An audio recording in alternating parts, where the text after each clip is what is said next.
Shocking, the solar system just hit a dark wall. NASA's Pioneer found the limit. The Doppler line twitched. Not a glitch, not a storm, just a steady, quiet tug toward the sun. Engineers reran the fit, scrubbed the code, and the kink wouldn't smooth out.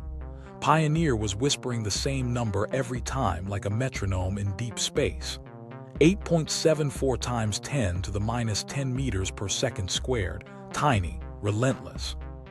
To understand why that number set off alarms, rewind. These were the first human artifacts to slip beyond the giant planets into the thinning dark. The models said empty, the data said drag. If the edge wasn't empty, our map of reality had a seam. The moment, the numbers wouldn't move. He'd been staring at residuals for hours. The plot was supposed to calm down when you solved the trajectory, noise flattening into nothing, the line hugging zero. Instead, a faint slope leaned sunward. He changed the binning, same slope. He checked for solar pressure, wrong sign. He told himself it was a clock quirk, a weathered transponder breathing old lungs. He stacked more data. The slope held. Pioneer 10 and Pioneer 11 were already legends. Spin-stabilized, RTG-warm, disc-faced messengers sliding through the outer dark. Their radio beacons painted a clean, narrow tone Earth could chase across the void. That tone drifted a hair blue, a change so small it lived in the margins of the margins. But it stayed. Interpreted as acceleration, it was about 8.74 times 10 meters per second squared, sunward. Not a shove, more like a hand on the shoulder that never lifted. Why care? Because in deep space, navigation is belief made math. You trade photons for certainty. Every gram of propellant, every course correction is budgeted on a trust that force follows law. If something is nudging your spacecraft when the book says nothing should, your map isn't a map. It's a story you like. Inside the room, the stances took shape. The skeptics leaned on the hardware list, heat bleeding unevenly from the bus, a breath of gas from a tired valve, a software calibration that aged badly in the cold. The true believers sharpened their pencils on gravity's edges. What if Newton needs a footnote out here? In the middle sat the quiet note-takers, those who knew that a clean platform magnifies mess. Pioneer's virtue, spin stability, few moving parts, steady heat, made the anomaly louder. If something remained after the usual suspects, it would ring clear. They started where everyone starts, the spacecraft itself. The radioisotope thermoelectric generators, RTGs, ran hot, and heat is momentum when it leaves in one direction more than another. The high-gain dish was a mirror to infrared light bleeding from the back. Could Pioneer be a lantern pushing itself backward with its own glow? They scoped the louvers that bled heat, the angles of the RTG booms, the slow drift in electrical power as plutonium softened across the years. If the push came from heat, it should fade as the RTGs cooled. Did the data fade? Hard to tell, thanks to noise floors and patchy arcs of tracking. Gas leaks had a moment in the sun. A leaking thruster could fake a tiny, constant push, but Pioneer spun like a gyroscope. Any off-center hiss would tickle the spin rate. That rate barely twitched. Software. They chased time standards, transponder quirks, the biases that creep in when you average what you want to see. They tore through ephemerides, asking if a Mies-modeled planet tug or an unnoticed Kuiper belt mass could steal a wobble from the signal. The gravity tweaks, moaned whispers, and cosmological musings were fun in the hallways but thin in the ledger. The sign was wrong here, the magnitude there, or the math choked on other tests. Meanwhile, the number kept coming back. 8.74 times 10m/s2, plus or minus a whisker, as if the void had texture. That persistence pulled people deeper. One researcher took home binders of telemetry and began to build a thermal model by hand, night after night. Emissivity tables, cable routings, paint aging under cosmic rays. Another wrote code to peel the Doppler drift from daily noise, trying different windows, different ways to weight the data, watching peaks and valleys even out into that familiar lean. Each pass sanded a little off the mystery, or revealed a new burr in the wood. What nobody knew, not really, was how far the effect stretched. The anomaly seemed to settle in beyond the giants, somewhere around 10 astronomical units, and then it just persisted. If it was heat, it should breathe with the spacecraft's slow cooling. If it was space itself pushing back dust, charged grains, the sun's magnetic field draping against the interstellar wind, then maybe it was telling us about a medium we'd priced at near zero. The expectation at the time, once you clear the major sources of radiation pressure and leave the planets behind, gravity becomes simple again. The reality hinted that the solar system's edge is a layered place, not a cliff. Subtle pressures, magnetic tension, a fog you only feel when you try to move through it. Inside the lab, the arguments didn't break friendships, but they did harden positions. The navigation team trusted their tools. The thermal folks wanted every watt accounted for.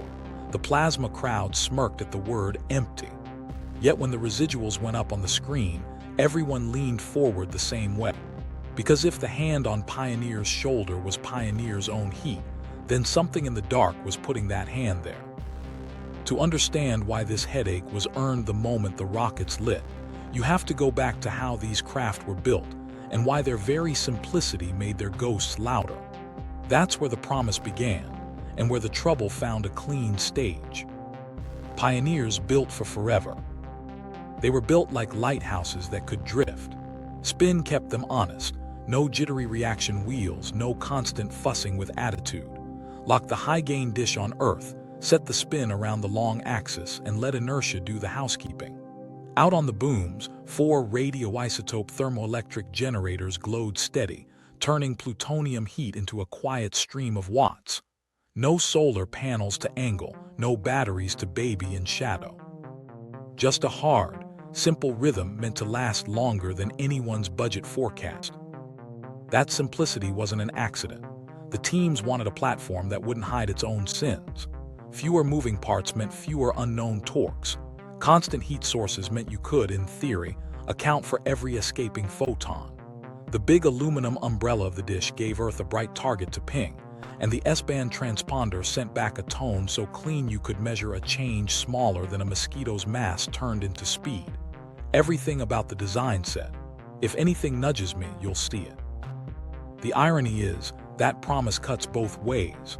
A quiet machine makes its whispers loud. Spin stabilization smooths out the jitters, but it also hard-bakes asymmetries. If one side of the bus throws off a little more heat than the other, the spin averages the direction but not the bias.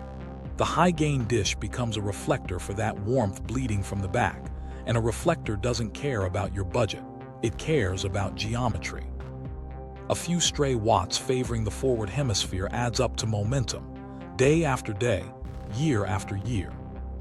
Engineers knew this in the abstract. They still chose the architecture because the trade was worth it. With no big fuel sloshing, no flexing wings, Pioneers offered navigation teams the holy grail, a stable radio target that wouldn't invent phantom forces just because a hinge got sticky. The craft were also compact, antennas, booms, a hexagonal bus with thermal louvers that opened and closed like eyelids as the inside warmed and cooled. The louvers faced sideways, not aft. That mattered later, when people tried to draw the path of every stray infrared photon in a three-dimensional maze of hardware. The dream's simple: get past Jupiter and Saturn, slip through the orbits of Uranus and Neptune without stopping to chat, leave the bustle of sunlight where pressure still matters, and keep going until the sun's voice became a murmur. The spacecraft carried plaques with arrows and hydrogen atoms, but the deeper message was in the trajectory itself. This is how far we can make our math true. They didn't expect that true would pick a fight over heat, but even simple machines accumulate fingerprints. Paint ages under radiation.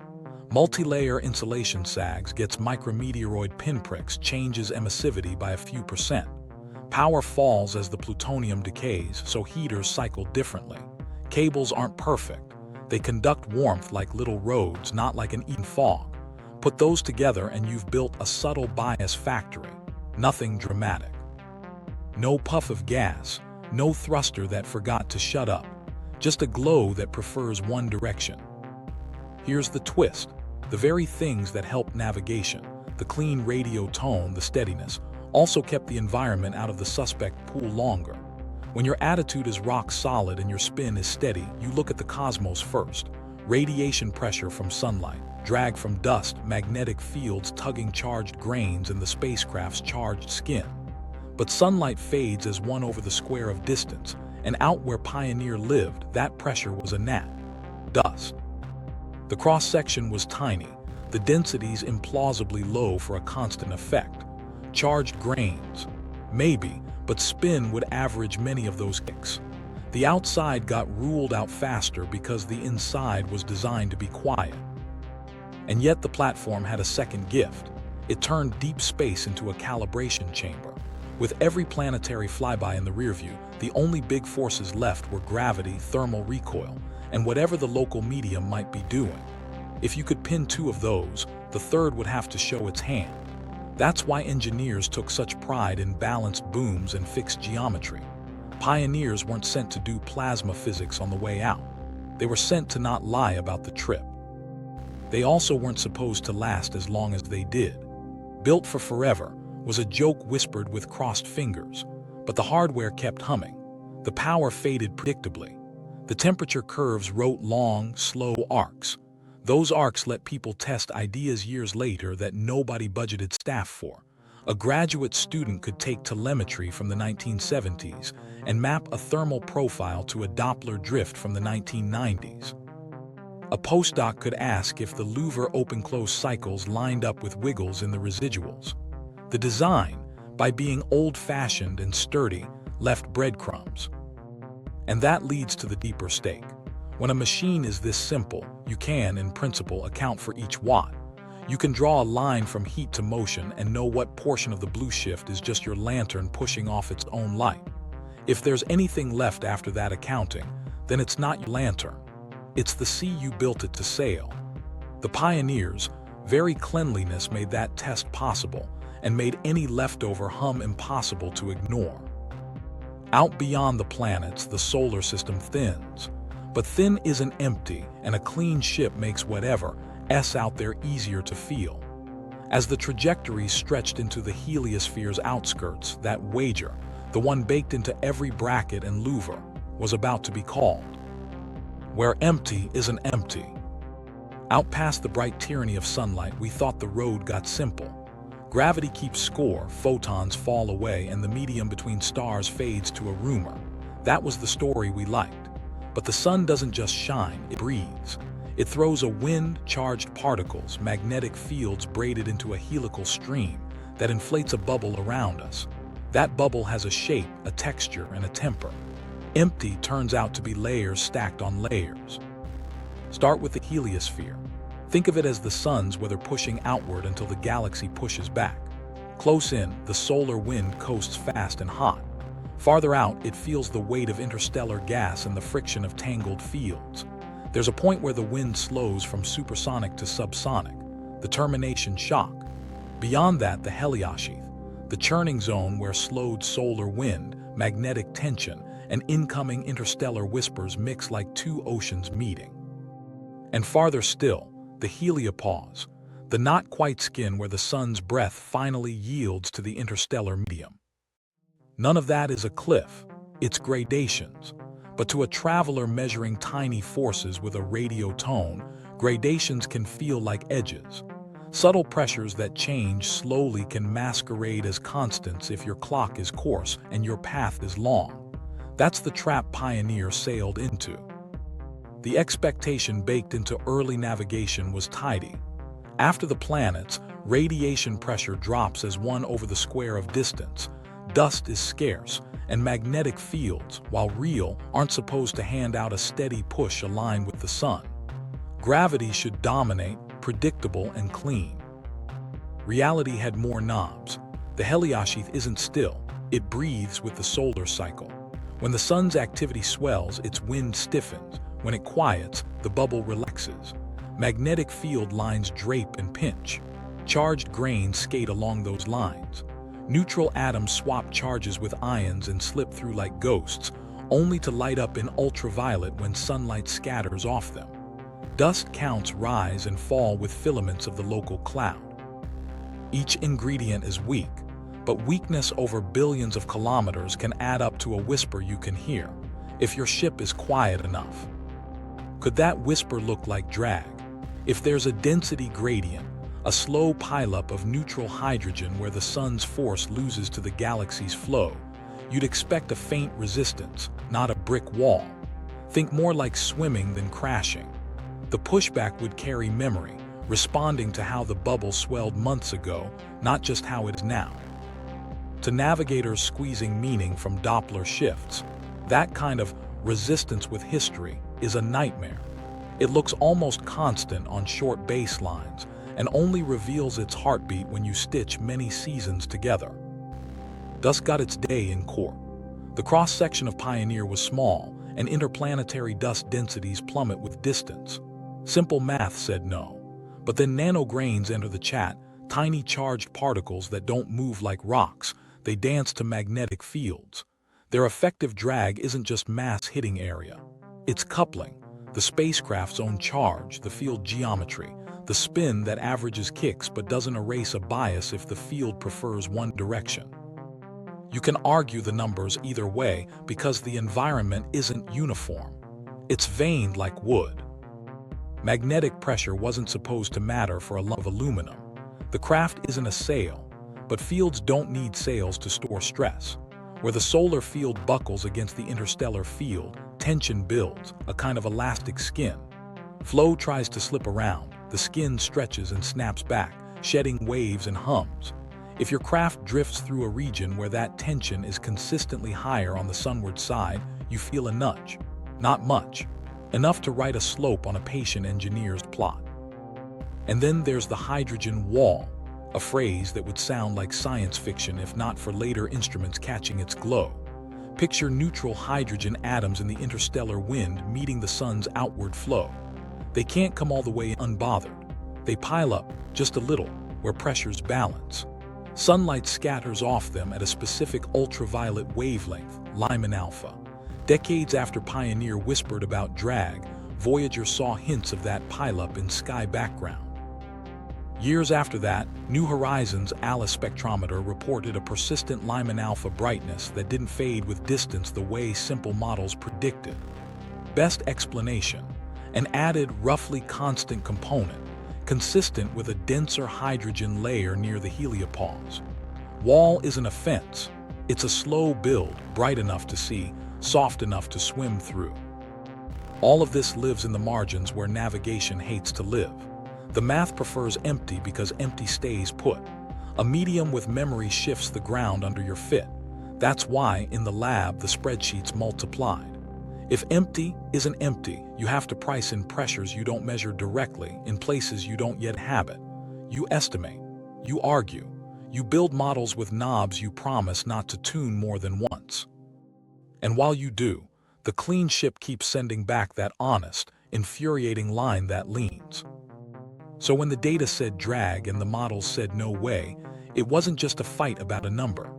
It was a fight about whether our bubble has weather. The edge of the solar system isn't a vacuum you cross, it's a coastline. And coasts have surf, undertow, and long, slow swells you only notice after you've been in the water a while. The audit that ate a decade. They called it data archaeology for a reason. The story wasn't neatly filed on a server. It was scattered across tape reels, printouts, orphaned file formats, and engineering logs typed by people who'd long since retired. To chase a force you couldn't see, you had to rebuild the world that produced the numbers. So they started digging. First came the Doppler.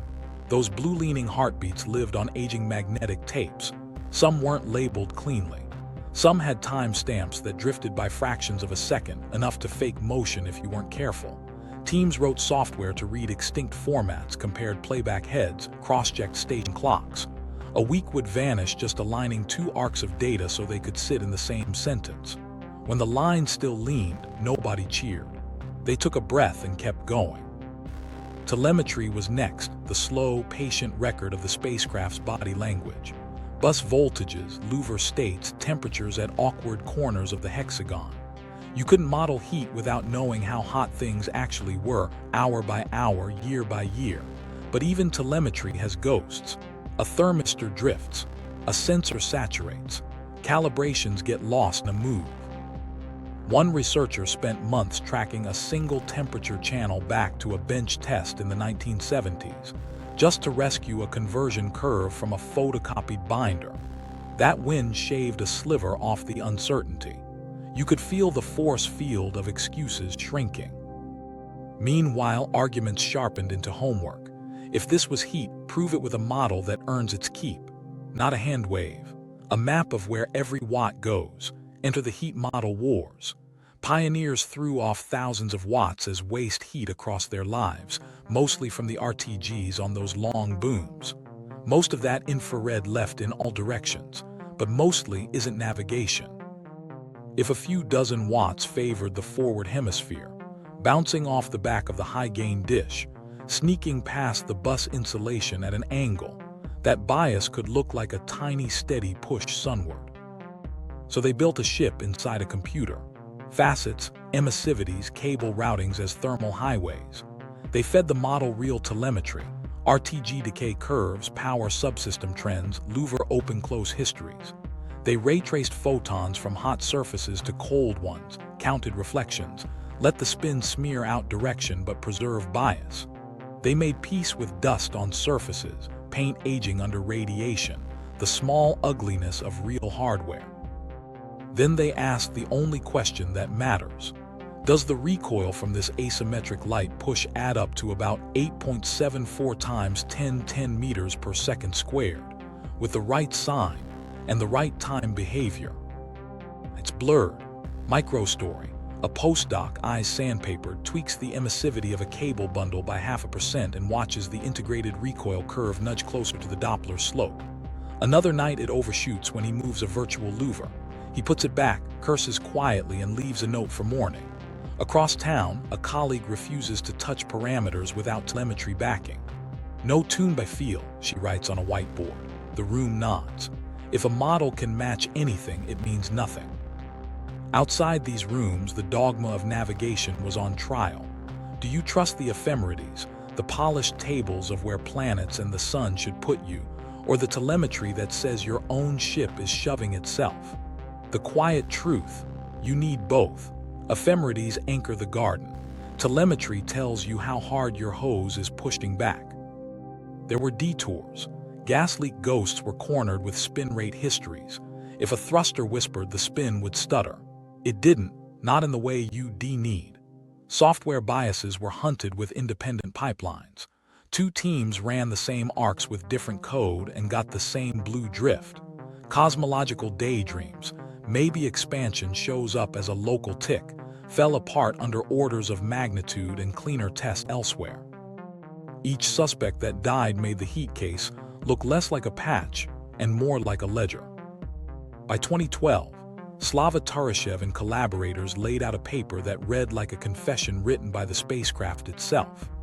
Using telemetry-driven thermal models, they showed that asymmetric thermal radiation, RTG heat reflecting off the back of the high-gain antenna, plus warm electronics bleeding preferentially in the fore-aft geometry, could account for most, and in their analysis essentially all, of the observed sunward acceleration. Quote the line that mattered. Once the thermal recoil force is properly accounted for, no anomalous acceleration remains. It wasn't a mic drop so much as a long exhale. In the plots, the constant, 8.74 times 10 m/s2 softened into a curve that declined as the RTGs cooled, just as a lantern shove should. Not perfectly smooth, because telemetry is lumpy and the environment breathes, but close enough that the clean, flat hand on the shoulder started to look like your own shadow. Still, even believers in the thermal recoil story kept a drawer labeled residuals, little seasonal wiggles, hints of correlation with the solar cycle's pulse. Nothing you'd bet a career on, but nothing you'd throw away if you care about the edge as a living place. The audit didn't prove the cosmos was empty. It proved your instrument was louder than you thought, and honest enough to let you subtract yourself. While those models ground their teeth, another thread was unfurling far from the spreadsheets. A different pair of spacecraft were listening for the sun's border, not in Doppler slopes, but in shocks, plasma tones, and a faint ultraviolet glow. And when those ears Voyager brushed touches the edge, empty got a new While the Pioneer debate simmered under fluorescent lights, two older travelers were quietly steering into the weather. Voyager 1 and Voyager 2 weren't built to solve a navigation riddle. They were built to go sightseeing and then keep going. Decades in, their instruments were tired, some deaf, some half-blind. But a few could still feel the medium. That turned out to be enough. Voyager 1 felt it first. In 2004, Voyager 1 crossed the termination shock, the place where the solar wind hits a wall of reality and drops from supersonic to subsonic. The craft didn't see a line. It felt a change in the way particles smacked its detectors. The readings said the wind was slowing, the density rising, the magnetic field lines tangling. It had entered the Heliopause, the stirred-up zone where the sun's breath wrestles with the galaxy's current. Voyager 2 followed in 2007, crossing the termination shock at a different distance, which told everyone the boundary wasn't a neat sphere. The bubble was lopsided, pushed around by the local interstellar field and the sun's own uneven output. The two craft became a stereo pair, their separations turning the edge into a three-dimensional rumor you could start to map. Then came the plasma music. Voyager 1's plasma instrument had failed years earlier, so when 2012 arrived, the team had to get clever. They listened instead to plasma oscillations, the eerie hum that happens when a burst, like a solar outburst, rings the electrons in the medium. The pitch tells you density. All at once, the pitch jumped. The density they inferred matched interstellar space, not the Heliopause. That was the line. Voyager 1 had slipped across the Heliopause into interstellar plasma, still feeling the sun's field but drifting in a different sea. In 2018, Voyager 2 confirmed the story with its working plasma instrument, registering a clean density increase and a shift in particle populations as it crossed. Two independent travelers, two crossings, same song, different verses. What stood out wasn't a brick impact. It was a layered, sticky transition. Energetic particles trapped inside the bubble dipped. Galactic cosmic rays from the outside rose. The magnetic field direction shifted subtly. The crossings weren't simple. They came with spikes, plateaus, even brief retreats that looked like the craft were surfing corrugations in the skin. A wall didn't act like a wall. It acted like a boundary with memory and structure. A place where the sun's last words tangled with the galaxy's first. Here, where the Pioneer whisper met a new kind of evidence. Long before the Voyagers crossed, their ultraviolet spectrometers had measured a faint sky brightness at Lyman-alpha, the wavelength neutral hydrogen loves. The numbers were odd, brighter than simple models of sunlight scattering off interplanetary hydrogen would allow. People argued about it. Said maybe there's a distant background, maybe calibration. Then New Horizons entered the outer system with an ultraviolet spectrograph named Alice and started scanning the sky. Alice kept seeing a glow in Lyman-alpha that didn't fade the way it should with distance from the sun. It held a roughly constant component, about what you get if there were a denser layer of neutral hydrogen near the Heliopause scattering sunlight back toward us. It wasn't a photograph of a wall. It was a fingerprint. The interpretation the team published. A hydrogen wall, a pileup where the outward solar wind pressure loses to the incoming interstellar flow.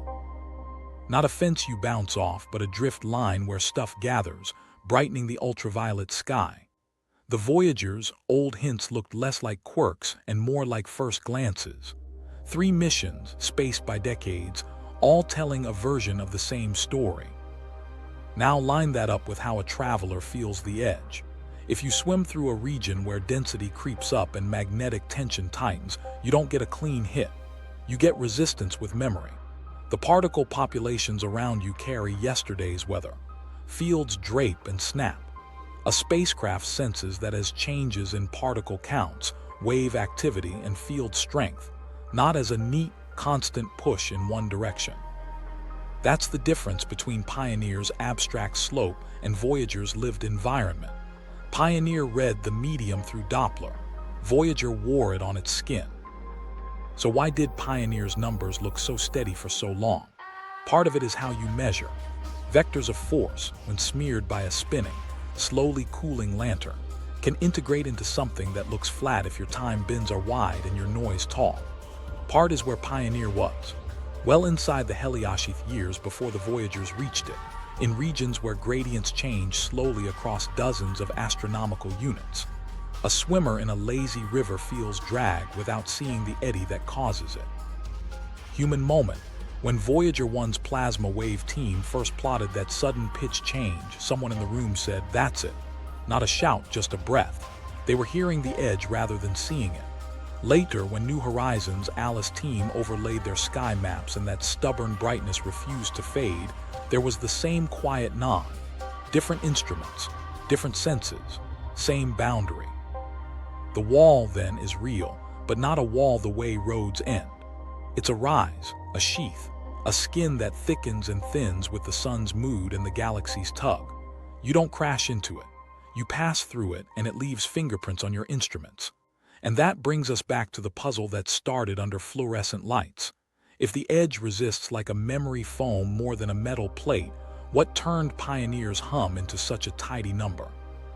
That question would press the community back into the math, to ask if constant was ever really constant at all. The constant that wasn't constant. The neatness of that flat line was part seduction, part artifact. Early plots binned days into weeks, weeks into months. Noise floors were high, pass coverage uneven, and analysts preferred stability to chaos. If you average a living edge over long windows, it can look like a tabletop. That's how 8.74 times 10 m/s2 earned a reputation as constant. It wasn't lying, it was smoothing.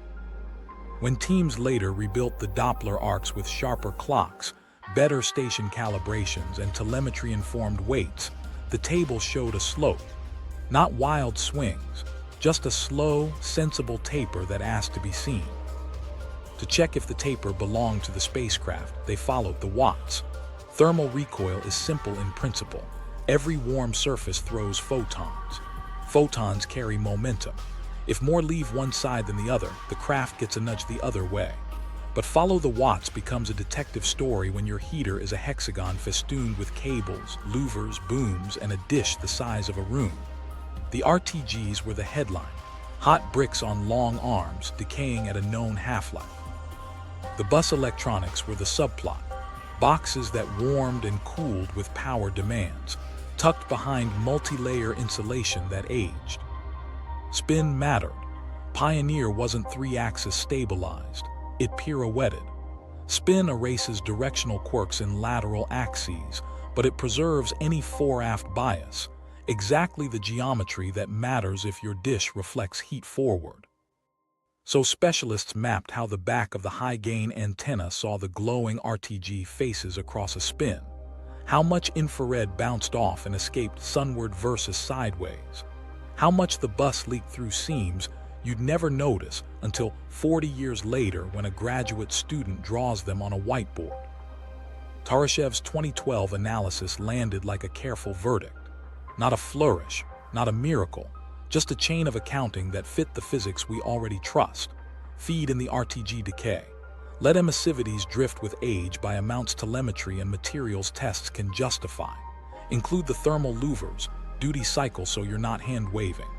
Then compare the model's recoil curve to the reconstructed Doppler drift, now resolved with finer time bins and cleaner station timing. The constant pushes softened into a decline that marched with the waning heat. It wasn't perfect, but the overlap was tight enough to turn eyebrows into nods. Of course, a tidy match invites its own suspicion. Did the modelers tune their way to truth? The guardrail was telemetry, no free knobs without a number. When emissivity moved, it moved inside lab-measured ranges for that paint, that insulation. When a louver position changed, it was because the temperature channel said so. Independent teams repeated pieces of the work with different solvers and came up near the same curve. Meanwhile, alternative culprits fell away. Gas leaks should have poked the spin rate in ways the tapes just didn't show. A stuck thruster doesn't decay like plutonium. Software pipelines, duplicated and cross-checked, kept returning the same blue tilt. Modified gravity. Fun to talk about until you ask it to fit planetary arcs, binary pulsars, and lensing all at once. What then of the stubborn clean line we all stared at for years? It taught a hard lesson about constant. Constants are often what our resolution can't yet split. With coarse bends and smeared noise, a slow roll looks flat. With a better lens, you see the roll. The edge of the solar system helped too. Its pressures change on solar cycle time, not on the cadence of your weekly averages. If you average out the breathing, you keep the background and erase the pulse. That makes a living medium look like a bias baked into the ship, until you sharpen the view. Here's where it gets interesting. Even after you pay the thermal bill, some pennies jangle in the pocket. Seasonal-like wiggles at the edge of detectability. Hints that during solar maxima, the post-fit residuals breathe a touch, as if the heliosheath's pressure tickles the trajectory in ways a rigid thermal model won't catch. None of it overturns the main story. All of it keeps the edges honest. A lantern can both push itself and sail in a faint current. The trick is telling which trace belongs to which. Engineers, being engineers, turned this into a design sermon. If you ever want to settle arguments at the 100 picometer per second level, you build a future probe that's a thermal palindrome. Symmetric heat, calibrated radiators, cold atom accelerometers on board so you don't lean only on Doppler, laser transponders to kill clock ambiguities. Then you fly it through the same weather and ask the medium to show its hand on your terms, not through your lantern's glow. But before the wish list, the narrative needed a pivot. For years, constant drove whispers of new physics. With reconstruction, constant aged into mostly thermal, declining sensibly. That's not a letdown, it's craft meeting cosmos where both matter. The payoff isn't an exotic force. It's a clearer map. Your ship is honest about itself, and the space it crosses is not empty enough to ignore. That's how a metronome in deep space became a story about resolution, recoil, and a boundary that hums even when you account for your own light. Residuals that refuse to die. You'd think the verdict would end the argument. Pay the thermal bill, close the ledger. But in the margins, a few numbers kept tapping the glass. Post-fit residuals, the leftovers after the model does its best, showed faint wiggles that didn't line up with RTG decay. Not a new force pounding on the door, more like a draft under it. Small, seasonal-looking undulations that engineers could neither love nor ignore. Stakes first. If those leftovers belong to the environment, not the spacecraft, then the edge of our bubble isn't just a boundary, it's whether you can feel with navigation. Future missions riding photon sails or skimming the sheath to slingshot outward would need to price in that living pushback. A few parts in 10 billion per second squared doesn't sound like much, until your entire navigation margin is a hair's breadth and your course correction fuel is counted in thimblefuls. Action as it unfolded. Analysts co-plotted residuals against the sun's heartbeat. Solar maxima, when the sun's magnetic field snarls and the solar wind stiffens, should puff the heliosphere slightly, raising plasma pressure in the sheath. Minima should slacken. If the bubble's skin tightens, a probe's path through that tension might pick up a tiny, directionally biased nudge. In some reconstructions, the stubborn small breaths in the data seem to drift with that cycle. Not lockstep, not clean, but suggestive, like hearing a drum through a wall and catching the beat on every other bar. Then came dust's second audition. Classic drag math said interplanetary dust was too thin to matter past the giants. But nanograins, charged and tiny, don't play by rock rules. They stick to magnetic field lines and surf wave structures in the sheath. If a spinning, slightly charged spacecraft plows through a region where nanograin density or charging state is higher on the sunward side, thanks to draped fields and sunlight angles, you could get effective drag that isn't just mass on area. It's coupling on geometry. The cross-section arguments became chess. Yes, the area is small, but the encounter rate rises in filaments. Yes, spin averages kicks, but not a persistent field preference. Numbers didn't clinch it. They did refuse to die. Gas leaks stayed dead. Spin rate records and decay curves kept that grave covered. Gravity tweaks, too, tempting as ever, couldn't keep sign and magnitude without blowing up tests elsewhere. What lingered was the sheath itself. Magnetic tension, charge exchange, and a pileup of neutrals, the same family of effects that made New Horizons. Alice see a Lyman-alpha glow that didn't fade the way empty space would. If there's a denser hydrogen layer near the heliopause and a magnetic drape upstream, you've got a tensile skin. Tension stores energy. Flows try to slip. The skin pushes back. Impact near term. These tiny mismatches force mission designers to stop treating the outer system as purely ballistic. Solar sails will live or die on knowing whether nanograin drag and magnetic tension at a slow break that depends on spin state and charge. Electric sails, tethers that rely on charged interactions with the solar wind, would find their performance changing as the sheath breathes. Even nuclear electric cruisers, stoic as they are, will see course budgets tighten if the medium adds a directional bias you can't model away with a single constant. Meanwhile, the seasonal character of the Wiggles pushed teams to overlay multiple clocks. Not just the 11-year cycle, but the 27-day solar rotation. Not just sunspot counts, but proxies for Heliopause pressure pulled from Voyager plasma wave tones and cosmic ray fluxes. On weeks-long bins, the signal sank. On months to years, a hint returned. Microstory. A graduate student prints 3 years of residuals and tapes them over a plot of neutron monitor counts, ground-based stand-ins for cosmic ray intensity that inversely tracks solar activity. The peaks and troughs don't marry. They nod. He circles 2 in pencil, unsure whether to be proud or embarrassed. Magnetic draping earned its own whiteboards. As the interstellar field meets the sun's outflow, it wraps, stretches, and can form a kind of bow-like structure upstream. Charged grains and plasma waves ride that structure.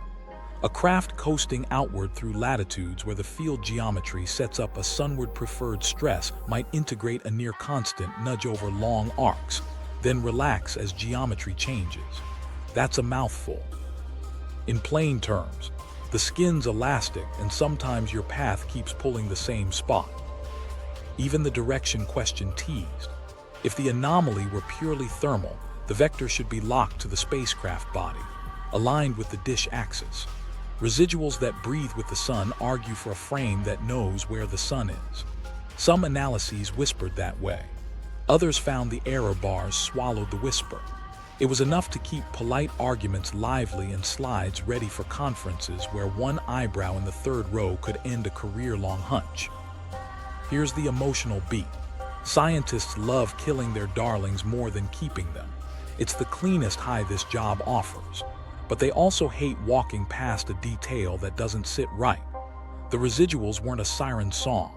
They were a pebble in the shoe. Annoying, persistent, making you adjust your stride just a little until you decide to stop and check your laces. So what do you do with a pebble? You design the next walk.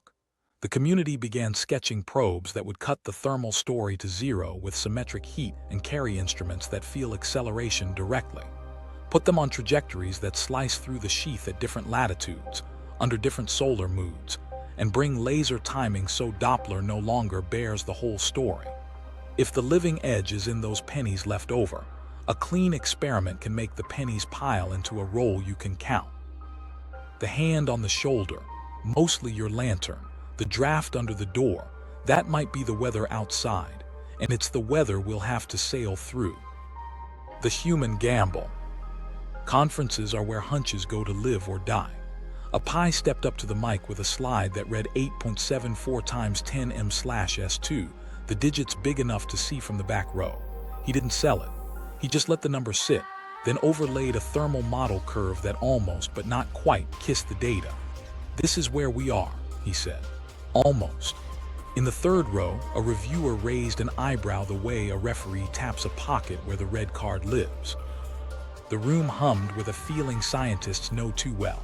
We're close, but close is a cliff.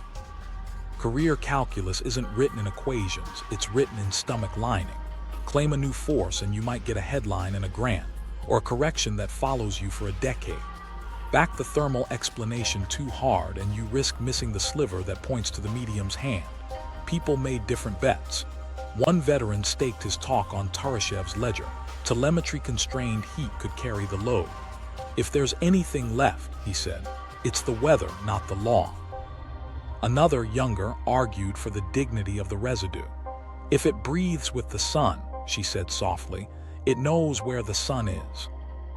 Micro-story, a hallway afterward, two colleagues, friends for years, speaking low. You're going to get tagged as the anomaly guy, one warns. That label doesn't come off easily. The other laughs, tired. I know, but the wiggles are there. He taps his notebook. If we're building ships to sail this edge, I want to know if the skin pushes back. They part with a shrug that means, I still like you, I still think you're wrong. Inside teams, the memos were gentle but pointed. We're close, one read, but not certain, keep digging. Another, no tune by feel, every parameter moves only with telemetry. These weren't just rules, they were shields against the seduction of the unexplained. Scientists are susceptible to good stories. The discipline is to test stories until they break, then see what's left standing. Kill your darlings isn't a slogan, it's the job. There were moments when the seduction almost won. A draft paper circled with a line that leaned a hair too perfectly. Someone asked for the code. A weekend later, a binning choice had been caught smoothing away a wobble that didn't fit the thesis. The author fixed it, took the bruise, and added a sentence to the methods. Sensitivity to windowing assessed. Residual dependence remains. That's how you stay in the game, by writing the thing that might undercut you before someone else does. The emotional core of all this was simpler than the math. Curiosity pulls, prudence tethers. You can feel both at once. A postdoc confided to a mentor that she'd rehearsed 2 talks for the same conference. One where residuals hinted at heliospheric breathing, and one where the match to thermal recoil tightened and the breath vanished into noise. I'll decide which one to give the morning of, she said, depending on how brave I feel. The mentor smiled. Bravery isn't the point, clarity is. Meanwhile, the stakes outside academia were starting to sharpen. Private teams sketching interstellar precursors called asking what number to put on drag beyond Neptune. A few parts in 10 billion per second squared, seasonal, sunward. Give us a band, an engineer said on a late call. We can design around a band. The scientists hesitated.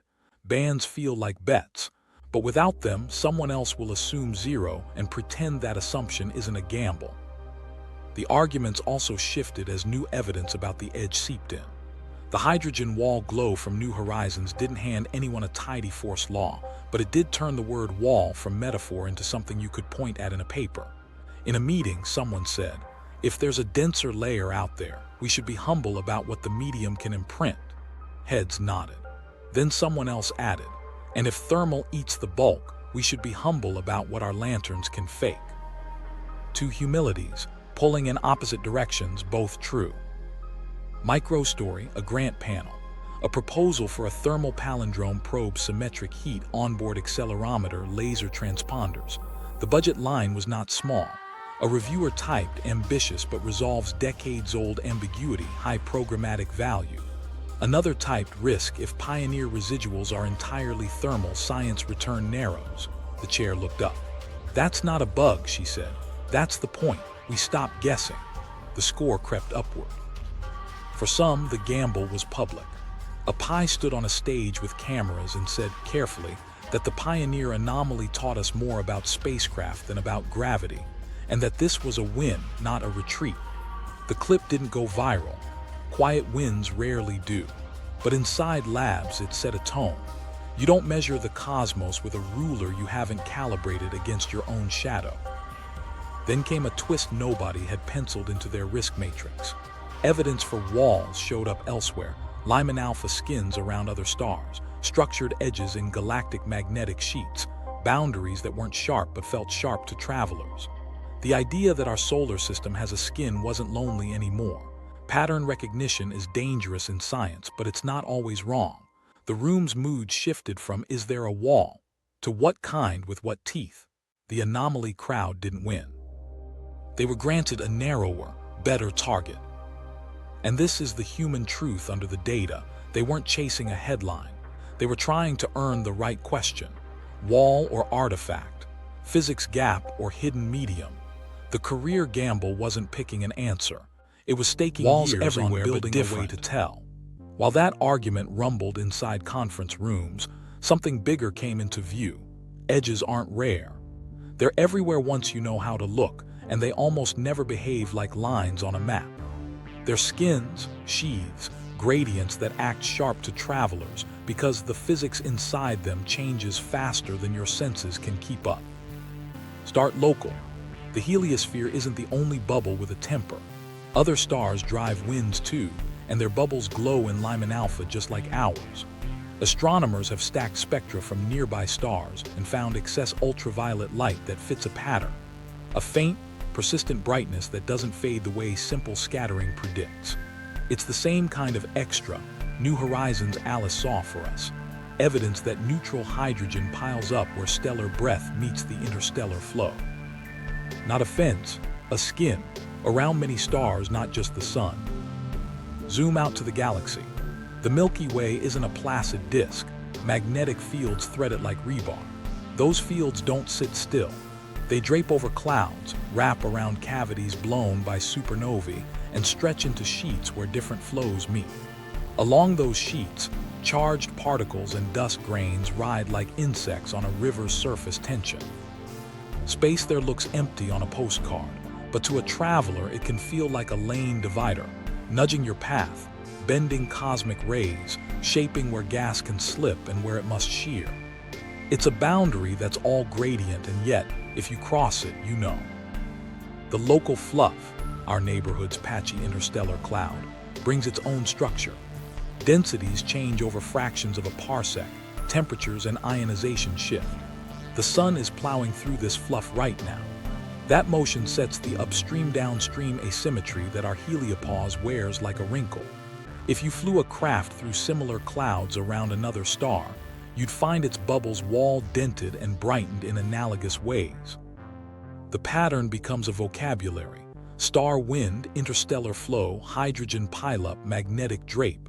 Different nouns, same grammar. Even the largest maps whisper the same lesson. The cosmic microwave background has oddities. The famous cold spot, alignments people argue about over coffee, that trace how radiation passed through vast underdense voids and denser walls. Galaxies don't sprinkle uniformly. They trace filaments and sheets that cordon off emptier regions. No spacecraft crosses those in a lifetime, but the principle holds. When media with different pressures and histories meet, you get a skin. To inhabitants, that skin can masquerade as a sharp line because your instruments integrate over time and distance. You feel the net, not the pieces. Now fold that back onto our dark wall. If walls are common yet fuzzy, then the edge we keep talking about isn't an object waiting to be hit. It's a change in rules written into the medium, a gradient with teeth. Teeth because gradients store tension. Magnetic fields keep score. Charge exchange rewrites particle identities. Neutral atoms pile where flows bulk. Each effect is soft alone. Together, they add friction without friction. You're not scraping against a plate. You're moving through layers that remember where they came from and push back just enough to make you think something out there has hands. This is why travelers report shock and stickiness. Voyager crossed the termination shock with particle counters clicking like a storm, then surfed the Heliopause's corrugations before listening to the plasma's higher pitch beyond the Heliopause. New Horizons looked outward and found a Lyman-alpha sky that carried a constant brightness term, best explained by a hydrogen pileup at the boundary. These aren't metaphors. They're different senses catching the same skin from different angles. One hears density. One sees scattered light. Both point to structure that feels sharp when you summit over long, quiet cruises. And the irony, the cleaner your vehicle, the sharper the wall seems. Pioneer's radio made a ruler out of light. Its simplicity let tiny steady biases dominate your view. That turned a layered sheath into a number with too many significant digits. Real edges don't hand you a single constant. They hand you a family resemblance. Small pushes aligned with flows, time dependence tuned to a star's mood. brightness that won't fade with 1/r² because something out there is collecting. Engineers hate vagueness, so here's the practical cut. If the dark wall is a gradient with memory, then design for memory. Fly paths that cut across latitudes and longitudes so geometry changes. Carry instruments that separate body-fixed pushes from sun-fixed nudges. Bring an ultraviolet eye to watch sky brightness while an accelerometer feels the tiniest tugs. When the Lyman-alpha rises where your accelerometer hums, you've tagged the teeth. When it doesn't, you've mapped a different layer. There's a comfort in this view. We don't need exotic forces to get edges that act uncanny. Nature builds them everywhere, in stellar winds, in galactic sheets, in the faint fog between stars. What makes them feel like walls is us.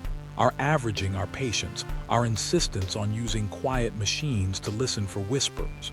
That's not a flaw, it's the craft. And it sets up the next move. Take this vocabulary of skins and folds and lay it over Pioneer's path, time by time, to ask where a lantern's own glow ends and the coastline's surf begins. Reconstructing the crossing. To lay the edge over Pioneer's path, you start with a calendar and a ruler. Plot the outbound arcs. Pioneer 11 passed Saturn in 1979. Pioneer 10 cruising beyond 10 AU in the early 1980s, both sliding into the deep where sunlight's shove fades to almost nothing. Lay the reconstructed Doppler residuals beneath that timeline. The sunward lean that looked so flat in coarse bins, then softened into a slow taper when the clocks and weights improved. Now add a second layer, the heliosphere's breathing, stitched together from proxies and the Voyager's later diaries. Beat 1, termination shock distances. Voyager 1 hit at around 94 AU in 2004, Voyager 2 at about 84 AU in 2007. That lopsidedness tells you the bubble's skin isn't centered or static. Roll that backward. In the 1980s and 1990s, when Pioneer's signal set the riddle, both craft were still well inside the termination shock region, never mind the heliopause. That matters. A swimmer in the pool's interior doesn't feel the tile. They feel currents and long, slow pressure grades. So on the timeline, shade a broad band. Call it inner sheath precursor, starting beyond roughly 10 AU where interplanetary hydrogen and magnetic drape begin to raise their hands. That's where the lean first entrenched itself. Beat 2, the thermal arc. The RTG's decline with plutonium's half-life, about 87.7 years. The bus power marches down more quickly as instruments shut off. Turn those into a recoil curve. The lantern's push should ease by a few tens of % across decades. Overlay that curve on the Doppler drift. In the best reconstructions, the two slopes nod to each other. Not perfect, not lockstep, but the same family of decline. Mark inflection points where telemetry hints that louvers spent more time closed or a subsystem powered down. Those become tiny knees in the recoil curve. Where a knee lines up with a change in residual slope, you draw a dotted check mark, instrument made. Meanwhile, from the Voyager's side of the board, bring in the plasma notes. In 2012, when Voyager 1 finally sang the higher density tone of interstellar plasma, the Heliopause thickness along its path snapped into focus. In 2018, Voyager 2's cleaner crossing added a second measure. Between those dates, New Horizons Alice kept logging a stubborn Lyman-alpha brightness term, a likely sign of neutral hydrogen piled where the sun's wind meets the interstellar stream. Translate that into a model of a density gradient that steepens near the heliopause, but starts to uptrend tens of AU earlier, helped by charge exchange and magnetic drape. Lay that gradient beneath Pioneer's outbound line. Now ask the predictive question. If the medium's pressure breathes with the solar cycle, then residuals that remain after the thermal bill is paid should show tiny echoes aligned, with a lag, to solar maxima and minima. The lag is the travel time of changes in the wind and field structure as they march outward. A coronal mass ejection takes months to a year to reach the outer heliosphere. Cycle-level stiffening takes longer to reshape the sheath. So you time-shift solar activity proxies, sunspot number, F107 radio flux, Neutron monitor counts inversely tracing cosmic rays by a year, by 3, by 5, and see where the whisper in the residuals leans toward a match. In a few windows, the nod becomes a half smile. It's not court-proof. It's hypothesis fuel. Then the direction test. Thermal recoil points with the spacecraft's body axis. A sun-fixed medium points to the sun. If you can catch slews or attitude tweaks that reorient the dish without big trajectory changes, you can ask the residuals which frame they prefer. The Pioneer archive doesn't hand you many clean events, but there are moments, a scan, a spin rate adjustment, where the geometry shifts enough to probe the vector. Analysts who dig their report hints, not verdicts. Sunward keeps its hand up more often than not. The error bars still crowd the room. Here's the payoff move. Propose a Doppler drift feature that should land near solar maximum once you've subtracted the thermal curve, and then go hunting for it in specific arcs. For Pioneer 10 in the late 80s to early 90s, that means tracking residual breath that rises slightly, then eases, in step with a delayed echo of the Cycle 22 peak. If you find a bump with the right sign and phase, you don't shout. You add a line to the ledger. Edge pressure coupling plausible at the few by 10 m/s2 level. Contingency sits beside every plot. If the mapped echoes don't appear when they should, or they show up when the cycle is quiet, you're likely measuring reflections of your own instrument. Telemetry gaps that forced interpolation, ground station timing offsets that snuck into a weekly average, thermal asymmetries you thought you'd caged. The reconstruction isn't a verdict, it's a filter. It separates what the lantern likely explains from what the sea might. In the end, the timeline looks less like a cliff and more like a coastline chart with depth contours. Thermal recoil is the shoreline, sharp, present, shifting with known tides of heat. The hydrogen rise and magnetic drape are the offshore bars, broad, subtle, changing on the sun's schedule. Pioneer's crossing wasn't a line. It was a long wade through shallows that deepened, with a lantern's warm back adding its own steady shove.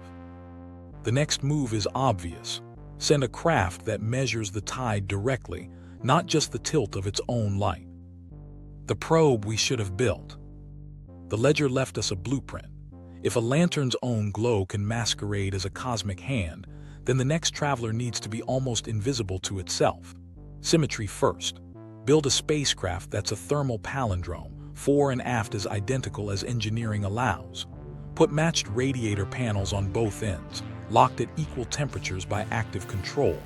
Every watt that leaves one side leaves the other, so the recoil cancels by design, not by prayer. No louvers that twitch with housekeeping. No warm electronics tucked off-center. Box your heat, balance it, and publish the budget in real time. Give it a heart that can feel motion directly. A cold atom accelerometer belongs at the core, nested in vibration-damp cradles, tasting accelerations at the pico-G level without waiting on Doppler. Let lasers trap and cool atoms to form an inertial ruler inside the ship. When the medium outside breathes, the ruler whispers. Pair that with a high-stability clock, optical if you can fly it, so time stops being a fuzzy mirror in which small forces smear into drift. Kill the Doppler ambiguities with a clean conversation. Radio is fine, but add laser transponders. A photon up, a photon back, phase-locked and counted, so ground clocks and spacecraft clocks speak the same language without weather and plasma noise chewing the edges. Two-way coherent links erase the "whose watch is late" argument. Add an independent one-way link tied to the onboard optical clock for redundancy and cross-checks. Make the link geometry flexible enough to keep the dish or terminal pointed without slews that change the body frame and seed new asymmetries. Weigh the sea as you sail. A dust counter sensitive to nanograins sits forward on a boom, shielded from the ship's fields. Let it distinguish between big, rare hits and the constant sand of charged specks. A magnetometer on an extended arm maps the field drape without bathing in the spacecraft's own magnetic acne. Add a plasma package, electron and ion spectrometers, to taste density and temperature, so when the accelerometer hums, you can ask the medium, "Is that you?" Finally, bring an ultraviolet spectrograph tuned to Lyman-alpha. Watch the sky glow as you move, building a tomographic map of the hydrogen pileup while the inertial sensors feel any matching push. Then pick a path that cleans the scene. Leave the ecliptic. Go polar, above the planet dust lanes and resonant debris that make cross-section arguments messy. A high-inclination solar system exit slices chords through different latitudes of the heliosphere's skin, letting you test geometry. Does the nudge grow where magnetic drape tightens? Does it ease where field lines open? Add a second craft on a different latitude to turn a guess into a map, if budgets let you. If not, bias one probe's path to cross both upstream and downstream flanks as the sun moves through its cycle. Sails tempt, but sails talk to the medium. For a clean first pass, sprint with chemical or electric propulsion early, then coast cold. Shut down heaters you don't need. Lock attitude. Fly quiet. Later missions can hang light sails or electric tethers to taste how the sheath grips hardware meant to couple with it. But the first truth probe earns its name by refusing to add its own hand to the scale. Navigation discipline becomes ritual. Pre-launch, you bake the spacecraft in a thermal vacuum chamber and measure emissivities, conductances, and radiative couplings until engineers roll their eyes. You publish the model, the numbers, the uncertainties. In flight, you telemeter temperatures, heater states, and radiative panel balances at cadence, then make the stream public.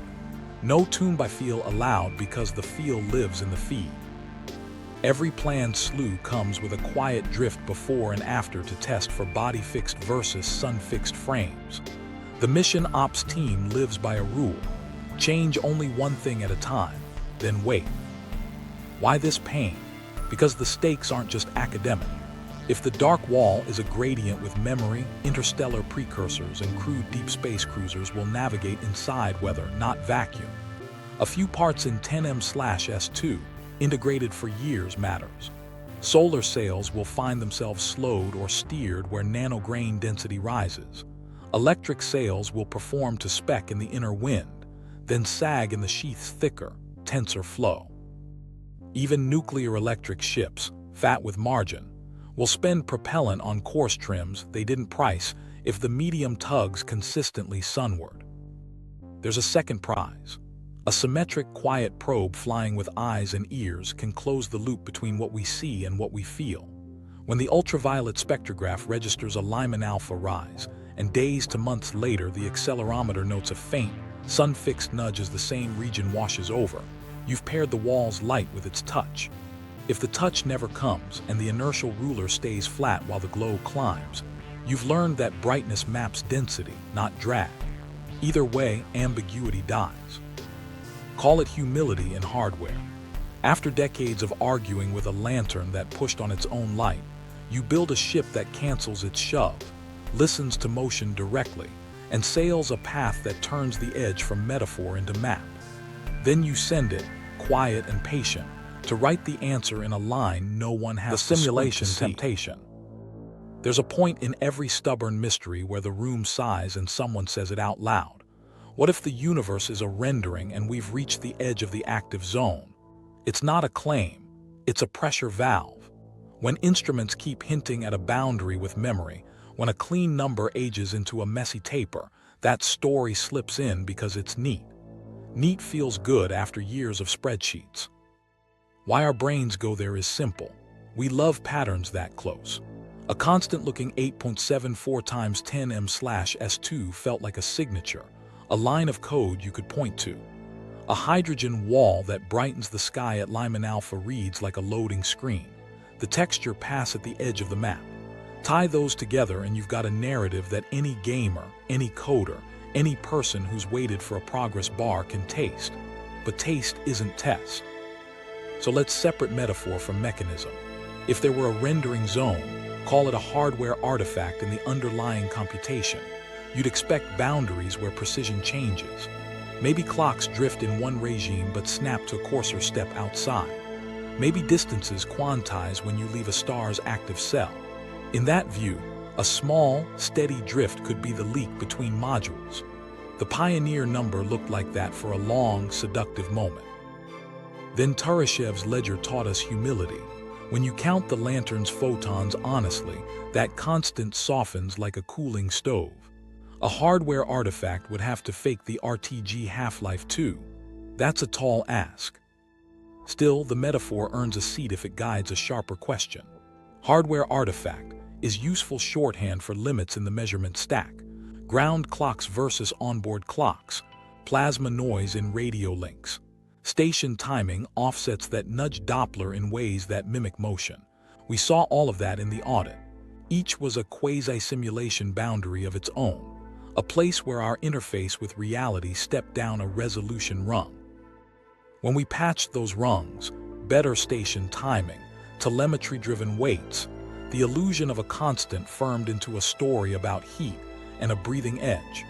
The simulation angle did its job by making us paranoid about interfaces. Then there's the wall. New Horizons Alice didn't see code, it saw light.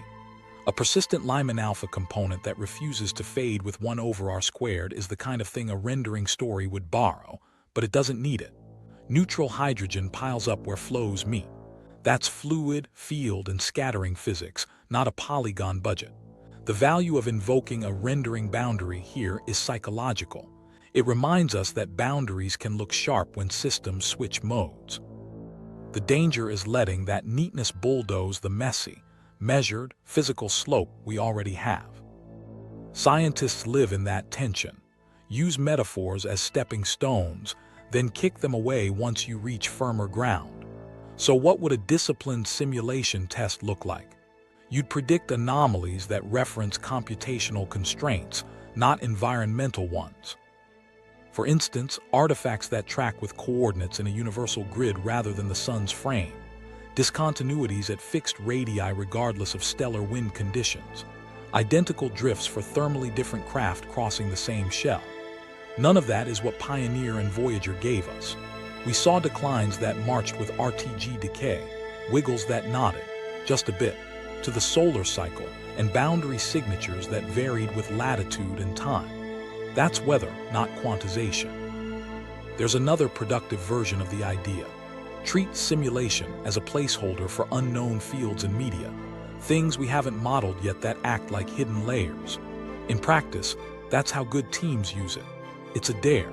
Suppose there's a dark neutral component with odd coupling, or a field configuration that stores tension in a way we don't estimate well. If that shorthand pushes you to fly a magnetometer on a longer boom or add an ultraviolet eye, then the metaphor paid rent. The cost is when it becomes a refuge. Edge of reality is a shrug dressed as wonder. Get this, engineers already live with mini simulations. Their thermal models, their orbit solvers, their materials handbooks. Each is a rendered world with resolution limits. The Pioneer saga taught them to treat every layer, clock, code, cable, coding as a possible boundary where artifacts are born. That's the healthy paranoia we're keeping. The cosmic rendering claim. It can stay on the whiteboard margin, circled with a note, testable only by predictions that survive better physics. Here's where the payoff lands. The hardware artifact angle forced cleaner methods. Turyshev's recoil work set the baseline. Alice's hydrogen glow anchored the environment. Put together, they carved the problem into three piles: wall, artifact, mystery. Wall is the physics we can now watch and with the right probe feel: density gradients, magnetic drape, charge exchange. Artifact is us, thermal photons, clocks, links, subtracted hard and publicly. Mystery is what's left after both ledgers balance across seasons, latitudes, and instruments. That last pile is where curiosity belongs, but it's smaller now, and that's a win. The simulation temptation did its job by making us ask if we'd mistaken the map for the world. The answer for Pioneer is kinder and more interesting. The map grew teeth because the coastline really does have surf. The next scene is simple. Fold these threads together. What's wall? What's artifact? What's still humming? And point a cleaner ship at the edge to see which notes remain when the metaphors go quiet. What the dark wall really means. Here's the synthesis, stripped of wishful thinking. The clean, steady hand that seemed to pull Pioneer sunward was mostly its own lantern, heat leaving unevenly, pushing back with photon momentum that faded as the RTGs cooled. Turyshev's ledger showed that. The constant wasn't constant. It tapered with the wattage, exactly what you'd expect from Recoil, but mostly isn't only. The edge added flavor. A medium with memory pressed just enough to leave a taste in the residuals. A seasonal lean that hinted at weather, not a law. So what is the dark wall if not a slab? Think of memory foam. Press it and it yields, but slowly, and when you lift your hand, it remembers for a beat before smoothing out. The heliosphere's skin behaves like that. Neutral hydrogen piles where the sun's wind gives ground. Magnetic fields drape and store tension. Charge exchange swaps identities so particles carry yesterday's conditions into tomorrow's measurements. To a quiet traveler, that becomes a push that responds with delay, echoes the solar cycle with a lag, and refuses to be a neat constant. It's not friction you can touch. It's friction's shadow. This reframes the map. The solar system isn't a clean billiards table. It's a bubble with weather, seasons, and skin. The edge isn't a line termination shock, Heliopause, but a layered coastline. Voyager felt it as changing plasma density and field structure. New Horizons saw it as a stubborn Lyman-alpha glow that wouldn't fade with distance. Pioneer, years earlier, integrated it into a slow Doppler lean after you subtract the ship's own light. 3 senses, 1 boundary: touch, sight, and inference, each catching a different facet of the same living place. What this means for navigation is practical, not poetic. If the edge carries memory, you can't treat deep space as an inert stage. Long cruises need error budgets for environmental tugs that depend on latitude, solar mood, and field geometry. Photon sails will find their performance changing where nanograin density and magnetic drape rise. Electric sails will thrive in fast, sparse wind but sag in the sheath's thicker, tenser flow. Even conventional cruisers will pay propellant for trims that stack up over years if they price the medium as zero. The wall isn't an obstacle, it's a cost. There's meaning for science too. Boundaries with teeth are laboratories. Where flows meet and pile, neutral hydrogen brightens, fields stretch, waves grow. That's where new particle populations are born, where cosmic rays are modulated, where the sun's reach is negotiated, not declared. A clean probe, symmetric heat, onboard accelerometer, magnetometer on a long boom dust counter, and an ultraviolet eye turns that laboratory into a map we can check across seasons. When the accelerometer hums in step with a Lyman-alpha rise and a modest uptick in plasma pressure proxies, we've matched the wall's light to its touch. If it doesn't, we learn the wall glows without a grip. Both answers are wins. Zoom out and a pattern clicks into place. Skins like this aren't exotic. Stellar winds everywhere shape hydrogen walls. Galactic magnetic sheets guide charged travelers. Even the cosmic web corrals matter into filaments that act like continent edges on a grander scale. Our dark wall fits that grammar, a gradient that feels sharp to anyone who integrates over distance with a patient, simple instrument. The strangeness we felt was mostly our own resolution limits and our habit of averaging life into constants. There's one more human layer. The Pioneer saga was a stress test for how we argue. The seduction of a tidy Anomaly forced better clocks, cleaner code, and models that earned every degree of freedom with telemetry. The hydrogen glow forced humility about the medium. Together, they cut the mystery down to size without killing it for sport. That's the craft. Kill your darlings, keep your questions. So what should you remember when someone says our solar system hit a wall? First, there is a wall, but it's not a stop sign. It's a thickening skin that brightens in ultraviolet and hums in plasma tones, a place you swim through, not crash into.